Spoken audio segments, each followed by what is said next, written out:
बात exam date की, एक एक चीज को एकदम क्लियर करते चलिएगा और 100% गारंटी के साथ क्लियर करते चलिएगा। एग्जाम डेट, अब आप जानते हैं पेट का एग्जाम इन्होंने कराया था 24 अगस्त को, एक एक चीज को समझना।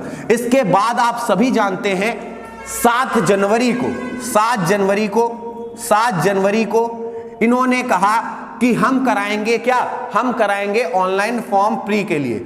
ऑनलाइन प्री के फॉर्म स्टार्ट कर दिए, ऑनलाइन प्री फॉर्म स्टार्ट कर दिए। यानी आप खुद सोचो, अगस्त से लेकर इनको जनवरी लग गया, 6 महीने का समय इन्होंने यहां बिताया। सोच कर देखो, सिर्फ पेट का रिजल्ट डिक्लेयर करा इस बीच में, और इसके बाद इन्होंने फॉर्म निकाले हैं, फॉर्म निकाले। अभी क्या होगा, अब देखो 28 जनवरी तक यहां फॉर्म भरे गए हैं, 4 फरवरी तक आप अभी भी यानी करेक्शन कर सकते हैं, 4 फरवरी तक अभी आप इसमें चेंजेस कर सकते हैं अगर कुछ करना चाहें तो, जो फॉर्म भरा है लेखपाल का। इसके बाद अब जरा देखना, 10 फरवरी से आप सभी जानते हैं यूपी के चुनाव स्टार्ट हैं, यूपी चुनाव स्टार्ट हैं, और ये चुनाव आप जानते हैं 7 चरण में होने वाले, 7 चरण में होने वाले। अब इन 7 चरणों के चुनाव को 7 मार्च तक कराया जाएगा, आप सभी जानते हैं 7 मार्च तक यानी ये चुनाव होने वाले हैं। 7 मार्च के चुनाव के बाद 10 मार्च को परिणाम आएंगे, 10 मार्च को परिणाम आएंगे।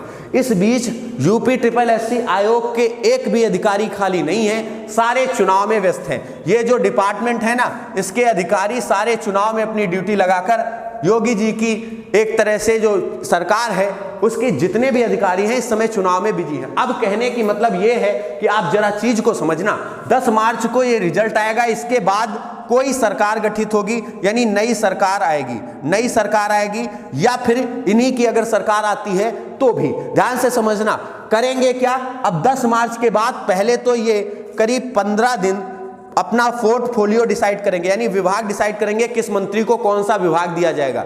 जिसको ये रोजगार वाला विभाग मिलेगा ना, वो ही आएगा और लेखपाल के इस पर थोड़ी नजर मारेगा। यानी इस बीच लगभग 1 अप्रैल का समय आ चुका होगा। ध्यान से समझना, यानी मार्च में कुछ नहीं करने वाले इस लेखपाल एग्जाम को लेकर, क्योंकि चुनाव हो चुके, अब कोई नहीं ध्यान देगा। ध्यान से समझना, अगर पेपर हो जाता तो रिजल्ट का प्रेशर दिया जा सकता था, लेकिन अभी कुछ नहीं, जब तक आंदोलन नहीं होगा, देखना चाहे पेपर इसका भी नहीं करा पाएंगे। अगर ये कराते भी, मैंने मान लिया नई सरकार गठित हुई और उसने कहा 1 अप्रैल को हम पेट वाले जो बच्चों का रिजल्ट है, हम लेखपाल का रिजल्ट पेट के अकॉर्डिंग जो है, हम लेखपाल का रिजल्ट जो है पेट के अकॉर्डिंग निकाल देंगे, रिजल्ट जो है पेट के अकॉर्डिंग निकाल देंगे। अब मान लो यहां पर पहले शॉर्टलिस्ट होकर वो बालक आ गए, शॉर्टलिस्टेड होकर वो बालक आ गए जिनको मेंस देना है। अब देखो यहां पर प्री का रिजल्ट 1 अप्रैल को, मान लिया मैंने, सरकार बहुत तेजी से काम करेगी, एकदम मतलब सरकार कह देंगे कि तुरंत काम कर देगी, तो 1 अप्रैल को ये मान लो पेट का शॉर्टलिस्टेड रिजल्ट निकाल देंगे, इतने बच्चों को पेपर देने को मिलेगा मेंस का। अब मेंस के फॉर्म निकलेंगे, ध्यान से समझना, मान लो 1 अप्रैल को रिजल्ट आ गया कि आप लेखपाल में सिलेक्ट हो गए प्री के लिए, प्री का रिजल्ट आ गया, प्री रिजल्ट आ गया, लेकिन अब आपको 1 महीने का टाइम दिया जाएगा कि मेंस के फॉर्म भर दो, मेंस के फॉर्म भर दो, फॉर्म भर दो मेंस के फॉर्म भरने का 1 महीना टाइम दिया जाएगा। यानी मेंस के फॉर्म भरने के बाद ये आपका लगभग मई आ चुका होगा, अप्रैल के बाद मई, लगभग पूरा आपको अप्रैल का टाइम दिया जाएगा फॉर्म भरने के लिए। एकदम जब सरकार तुरंत काम कर रही होगी हर चीज को, मई का जब फॉर्म भरेंगे, यानी मई और जून 2 महीने सरकार को लग जाएंगे इस लेखपाल के लिए एडमिट कार्ड तैयार कराने में, और इसके साथ सरकार को पेपर तैयार कराने में कि कितने बच्चे आए हैं, उनका पेपर और सेंटर, ये 2 महीने लग जाएंगे। यानी मई और जून सरकार इन 2 कामों में लगा देगी, यानी जून तक समय इसमें पक्का है निकल जाएगा।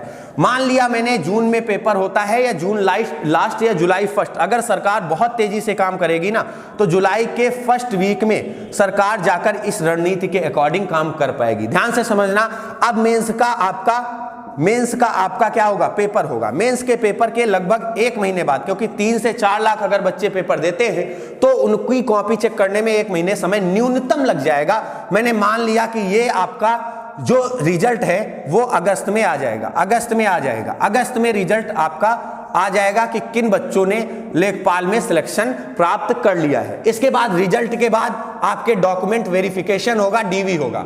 इसमें भी मान लीजिए 1 महीने का टाइम सरकार आपको देगी कि आप डॉक्यूमेंट वेरिफिकेशन करा लो, यानी जुलाई के बाद अगले साल लगभग अगस्त के सितंबर तक आपकी लेखपाल में ज्वाइनिंग करा देगी। लेकिन अगर सरकार बिना विवाद के कराती है तो मान लो अगर किसी ने इस बीच कोई भी याचिका डाल दी हाई कोर्ट या सुप्रीम कोर्ट में, ध्यान से समझना क्योंकि इस प्रोसेस में बड़ी दिक्कतें आती हैं। अगर पेपर लीक हो गया 3-4 चीजें होती हैं। और दूसरा, अगर किसी ने विवाद उत्पन्न कर दिया, हाई कोर्ट में याचिका डाल दी कि भाई पेपर में कुछ ना कुछ गड़बड़ हुआ है, रिजल्ट में कुछ ना कुछ गड़बड़ हुआ है, या मान लो सरकार चेंज होती है, ध्यान से समझना क्योंकि नई सरकार आएगी, अपने अकॉर्डिंग काम करेगी।